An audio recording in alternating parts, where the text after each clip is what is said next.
Ok, jóvenes, buenas noches. Para mí siempre un placer inmenso en el compartir con ustedes el conocimiento, la experticia, y definitivamente estos son momentos sacros, momentos de momentos que nos hace ilusionar con el conocimiento, con la experticia y con aquella energía con que nosotros debemos hacer absolutamente todo lo que nosotros vayamos a hacer dentro del contexto de la pasión que nosotros tenemos.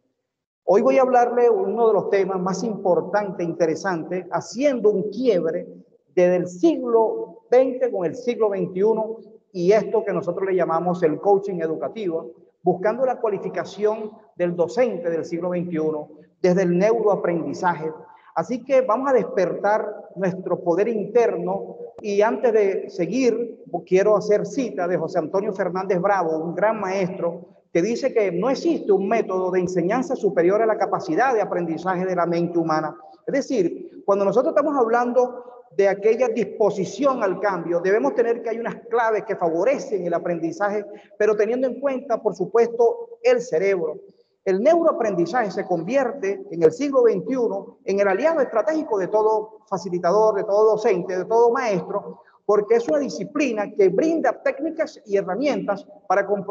comprender el funcionamiento del cerebro y de las emociones y para transformar las situaciones, estas cotidianas, rutinarias, de negativas a positivas, en esos entornos, en estas esferas ambientales donde se cruzan ciertos componentes entre la persona, el aprendizaje y estos neuroproductores de rentabilizar y de producir nuevos conocimientos. Decimos que este neuroaprendizaje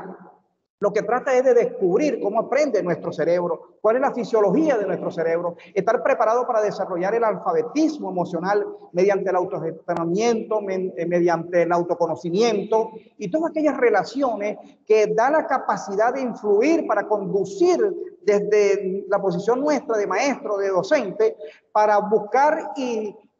obtener el máximo potencia que tienen las personas en su parte intelectual y la parte emocionales.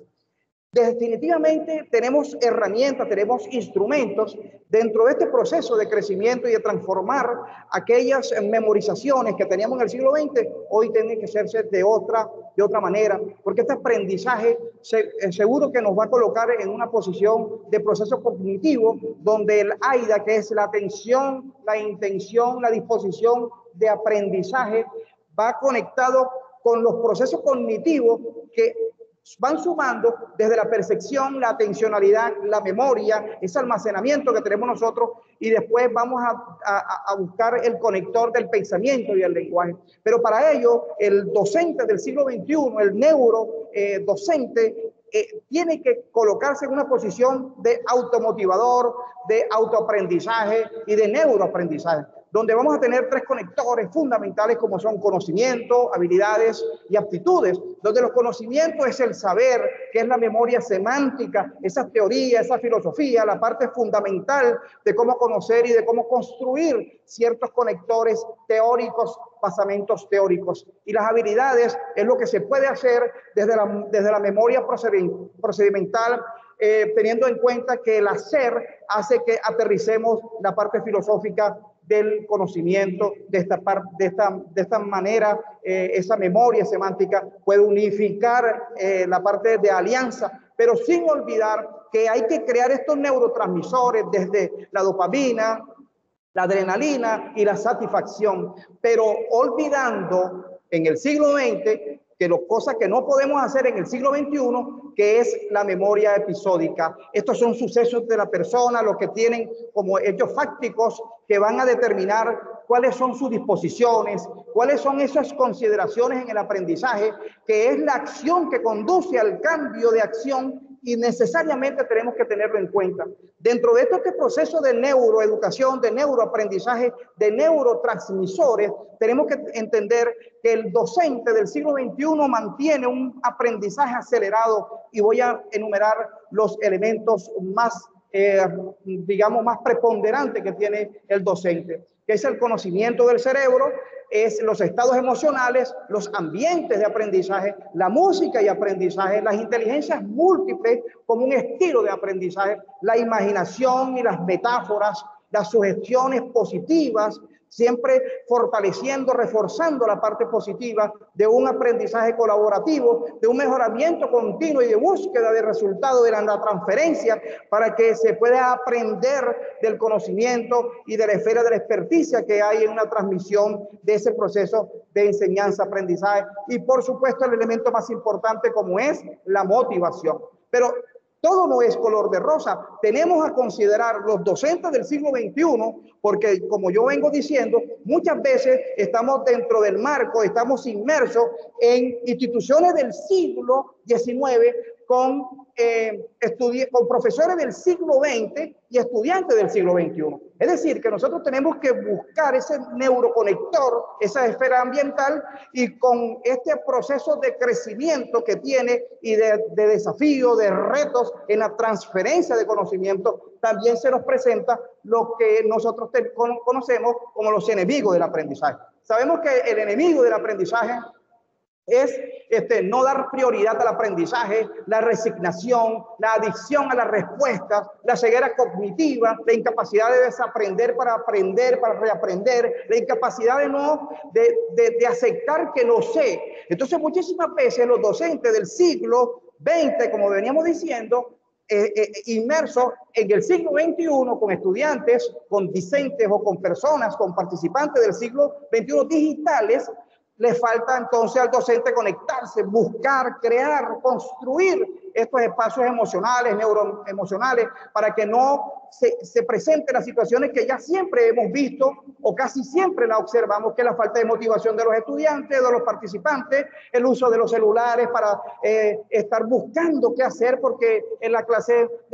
tiene apatía, porque tiene frustración, porque hay distracción, porque hay ausencias. Y nosotros tenemos que identificar rápidamente el docente del siglo XXI, el neurodocente, neuroeducación, neuroaprendizaje, neurodidáctica, tiene que identificar rápidamente cuáles son las prácticas pedagógicas que nosotros estamos haciendo. ¿Desde qué punto? Desde el punto de la parte cognitiva, del conocimiento, que no solamente es poseer el valor, sino la parte de la volitiva, de que nos enseña de que hay que tener voluntad para querer aprender, y esa parte afectiva de sentirse muy bien, de estar apropiándose de esos valores, de esos nuevos conocimientos. Y por supuesto, unido a estos tres elementos, vamos a la parte fundamental como es en los elementos conductuales, comportamentales, para que él se sienta feliz y orgulloso de que lo que está aprendiendo él lo va a mostrar dentro de su lenguaje corporal. Esa corporalidad lo hace potente, lo hace excelente, porque nosotros hemos de conectar inmediatamente con esta neuroeducación. Pero ¿cuáles son los elementos fundamentales dentro del coach educativo? Es que nosotros debemos confiar en los estudiantes, debemos respetarlos, debemos escucharlo, escucha activa, debemos apoyarlo para que él siga creciendo, para que él brille. Hay que tener tolerancia a que él se va a equivocar, de que no va a conseguir permanentemente todos estos conectores de disculpas, de resentimiento. Nosotros tenemos que apoyar y en forma tolerante y solidaria de que somos su punto de apoyo. Hay que implicarlos en ese proceso de aprendizaje para que ellos aprendan a construir su propio proyecto. Hay que valorarlo para que esto se convierta en los constructos positivos e interesantes por sus problemas y por supuesto ahí se solicita ayuda, ahí se pide ayuda. Esa ayuda es la que nosotros tenemos que estar dándole dentro de ese marco afectivo para que estos alumnos cuando lo reciban se sientan ricos, se sientan poderosos, se sientan con ideas que van a transformarse para transformar. Es decir, nosotros vamos a tener que darle al estudiante todas unas posibilidades de construcción de su propio proyecto. La conciencia personal y social se va desarrollando cada vez en un marco de la creatividad, de punto de inflexión, porque nosotros debemos tener en cuenta también que dentro de este proceso de crecimiento, de la transferencia de conocimiento, de experticia, de información, tenemos que buscar el conector, de qué manera los estudiantes que tenemos tiene ese proceso de preferencia en cuanto al uso de las estrategias pedagógicas, de esas estrategias neuroaprendizaje porque cada uno de nosotros tiene un sistema de representación completamente individualizado. Entonces por ahí aparece el BAC, que es los elementos visuales, auditivos y kinestésicos. ¿De qué manera aprenden los estudiantes? ¿De qué manera nosotros vamos a abordar para tener que canalizar absolutamente el entorno de 30, de 40 estudiantes para que se puedan conectar con el profesor, con el docente, con el facilitador, con el maestro? Pero esta neuroeducación sí le va a tomar en cuenta, estamos tomando en cuenta que hay unas conductas y un aprendizaje desde lo visual, de los auditivos, de los kinestésicos. Por ejemplo, el visual en la conducta es ser ordenado, ser observador, ser tranquilo, una voz aguda, se le ve las emociones en su cara. El auditivo habla solo, se distrae fácilmente, mueve los labios al leer, monopoliza la conversación, le gusta la música. Y el kinestésico, que es realmente una parte fundamental porque es el emocional, le gusta estar tocando todo, es una persona que le gusta el orden, arregla todo, él responde a muestras físicas, le gusta estar tocando. Ese proceso de aprendizaje nosotros lo tenemos que ver desde el constructo de que hay una historia, de que él creó una percepción y que nosotros tenemos la facilidad como seres humanos de construir una realidad desde la interpretación de una realidad con el mapa mental que tenemos, con el estado emocional, con la fisiología, con la representación interna. Y nosotros desde ese punto vamos a poder entonces filtrar las percepciones que son omisiones, que son distorsiones, omisiones, generalizaciones, con nuestro paradigma, con nuestro referente, con nuestro metaprograma, con los valores, el entorno social, el lenguaje, la expectativa. Y esos canales sensoriales que son las que me permiten y nos permiten a todos nosotros, los seres humanos, a tener las competencias comportamentales, porque vamos a filtrar absolutamente todo esto y vamos a construir nuestra propia realidad. Pero el proceso de aprendizaje desde la neuroeducación tiene una exigencia didáctica. ¿Cuáles son las exigencias didácticas? Las etapas del proceso del neuroaprendizaje, que es la parte cognitiva, que es la parte volitiva, que es la parte afectiva, que es la parte conductual, sin olvidar que las competencias de conocimientos, habilidades del pensamiento, las aptitudes y valores, también la parte social hace la integración de esos factores para poder tener entonces el componente de la evaluación cognitiva, de las habilidades comunicativas, de las afectivas, de las sociales y por supuesto las motrices. Nosotros vamos a evaluar conocimiento, vamos a verificar comportamiento, vamos a observar desempeño y vamos a valorar los productos. Pero no olvidemos que estamos dentro del desarrollo de la neuroeducación, que es como superar aquellos comportamientos que teníamos anteriormente cuando no teníamos confianza en el estudiante, cuando teníamos que estar controlándolo, cuando teníamos una mente ausente porque no hay un conector emocional, porque no hay un neurotransmisor que nos colocara en una misma posición, en la misma frecuencia. Y entonces aquí es donde nosotros hemos hecho la transformación de ese neurotalento que tienen las personas, que justamente estas personas que son del siglo XXI, generación Z, generación que está revirtiendo absolutamente todos los procesos y que tienen otros neurotransmisores. Este neurotalento, como le llamamos nosotros desde desde la educación que nosotros estamos impartiendo, es crear espacios neuroreflexivos, hacer café cognitivo, hacer zonas de aprendizaje, hacer que este World Coffee sea un aprendizaje por contraste. Necesariamente hay un espacio neuroreflexivo y nosotros sí somos energéticos dentro de ese proceso de neuroentrenamiento con gamificación, con storytelling, con juego de roles, con almuerzo de conocimiento, con siestas cognitivas. Es decir, nosotros estamos haciendo la conversión de empezar a explorar, de explicar, de elaborar y de evaluar las estrategias del proceso de aprendizaje dentro de los ambientes de aprendizaje. Pero para concluir, hay 4 etapas fundamentales del aprendizaje que el docente, ya sabiendo que tiene las habilidades comunicativas como herramienta, que tiene la PNL, la programación neurolingüística, que tiene la neuroeducación, es decir, tenemos las neurociencias aplicadas a la educación para que podamos comprender de una manera más fiable, como decía anteriormente, que hay etapas del proceso de aprendizaje que pueden ser barreras o no, o pueden ser autosaboteadores o no, dentro de esa potencia que nosotros tenemos que estar generando para construir esos espacios de aprendizaje. Los 4 aprendizajes que podemos mencionar es la incompetencia inconsciente, es la incompetencia consciente, la competencia consciente y la competencia inconsciente. Es decir, que nosotros tenemos que empezar a generar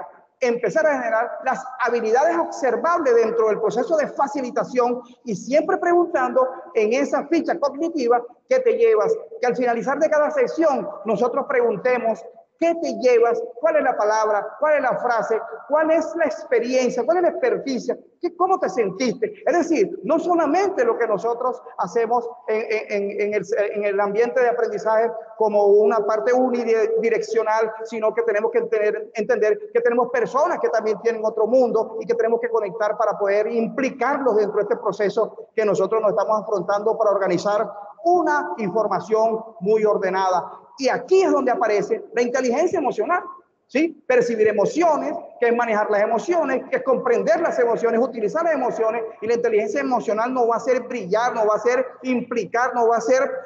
decir como autodescubrir en forma consciente, que solo se puede aprender aquello que nosotros nos apasiona, que nosotros amamos. Es decir, buscar las caricias positivas dentro de ese proceso de transferencia que tenemos nosotros los neuroeducadores dentro de esas